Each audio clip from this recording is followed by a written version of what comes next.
চিন্তা বা দুশ্চিন্তা, অ্যাংজাইটি হোক, ফিয়ার হোক, ডিসকমফোর্ট হোক, অবসেসিভ থট হোক, এগুলো মানুষকে আসলে নিয়ন্ত্রণ করে।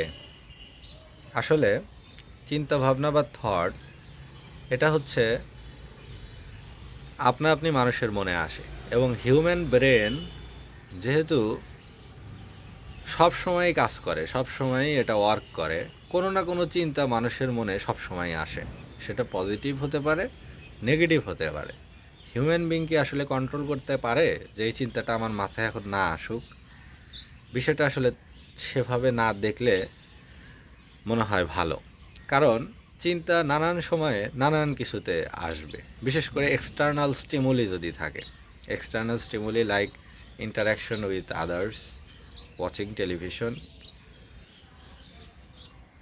surfing on the internet, notified by phone calls or messages or emails, etc. like that. অর্থাৎ বাইরের একটা বাহ্যিক একটা ফোর্স এর সাথে যখন আমরা মিট করি বা বাইরের কিছু একটা দেখি, ওটা দেখে আমাদের একটা ফিলিংস মনে হয়, আমাদের লাইফের একটা ফিলিংস মনে হয়। তাহলে আমাদের জীবনে রিয়েল লাইফে চলতে গেলে এই ধরনের অহরহ ঘটনা we have to face, এবং we need to fight always with the obstacles.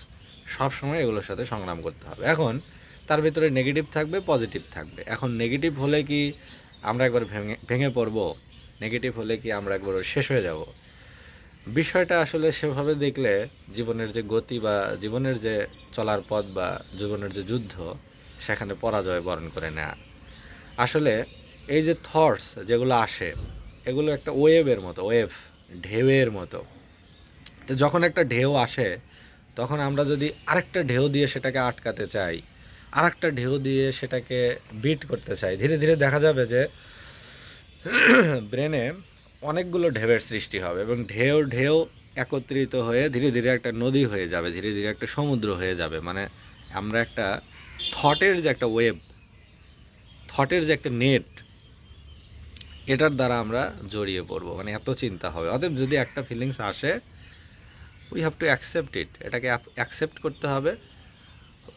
We have to face it carefully with a very great care, অথবা উইথ অবজারভেশন অনলি। শুধুমাত্র আমরা অবজার্ভ করতে পারি। একটা চিন্তা আসলো, আমাদের মনে আসলো, আমরা ভাবলাম, সেভাবে সেটার ভিতরে আমরা অবসেসড না হয়ে সেটাকে অবজার্ভ করলাম। তাহলে কি হলো? চিন্তাটা আসলো, ভিতরে ঢুকলো, কাজ করলো, আবার চলে গেল, নিউ আর একটা থট আসলো। তাহলে কি হলো? অবসেসিভ আমরা হলাম না, এবং চিন্তাটাও আমাদের খুব একটা ক্ষতি করতে পারলো না, কারণ এটার পারমিশন দেওয়ার ক্ষমতা আমাদের হাতে।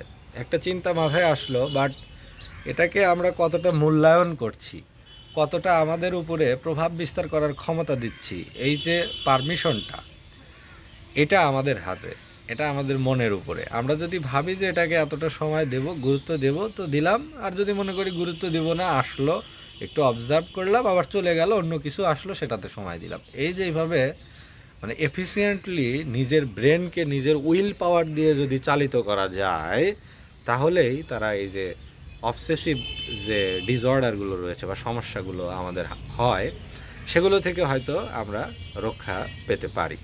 এটা হচ্ছে first of all. Second of all হচ্ছে ওই যে একটা পারপাস থাকতে হবে, জীবনের একটা পারপাস থাকতে হবে, এবং what others think, what others want us to do, সেটা না ভেবে what we like to do, এটাতে মনোযোগ বেশি দিতে হবে, দিয়ে সেভাবে কাজ করতে হবে। কারণ অন্যের কথায় আমাদের নিজের যে গঠন, নিজের যে মানসিক গঠন, শারীরিক গঠন, যে চিন্তা ভাবনা, সেটা হলো প্রত্যেকটা মানুষের এই যে ফিঙ্গার প্রিন্ট, হাতের যে ছাপ, এটা কিন্তু ম্যাচ হয় না।